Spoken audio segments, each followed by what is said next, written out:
بسم اللہ الرحمن الرحیم، ویلکم ٹو مائی چینل۔ اس چینل کو ضرور سبسکرائب کر لیں تاکہ آپ کو اس قسم کی معلوماتی ویڈیوز ملتی رہیں۔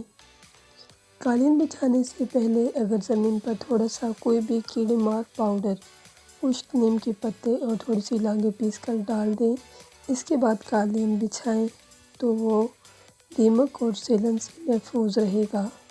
قالین کے نیچے اخبار کی تہہ بچھا لیں، برسات کے موسم میں قالین گیلا ہونے سے محفوظ رہے گا۔ سب سے پہلے متاثرہ علاقوں پر کچھ گندھک کا دھواں لگائیں، ایک گرم پانی میں اجوائن پاؤڈر ملائیں اور متاثرہ جگہ پر چھڑکیں۔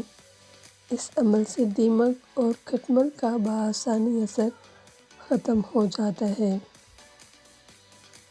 نمبر 3، سب سے پہلے جھاڑو یا ویکیوم کلینر کی مدد سے مکڑی کے جالے صاف کر لیں، پھر اس جگہ پر کلوریکس کلین اپ بلیچ اسپرے بوتل میں ڈال کر چھڑکیں۔ مکڑی اس جگہ پر دوبارہ کبھی بھی جالے نہیں بنائے گی۔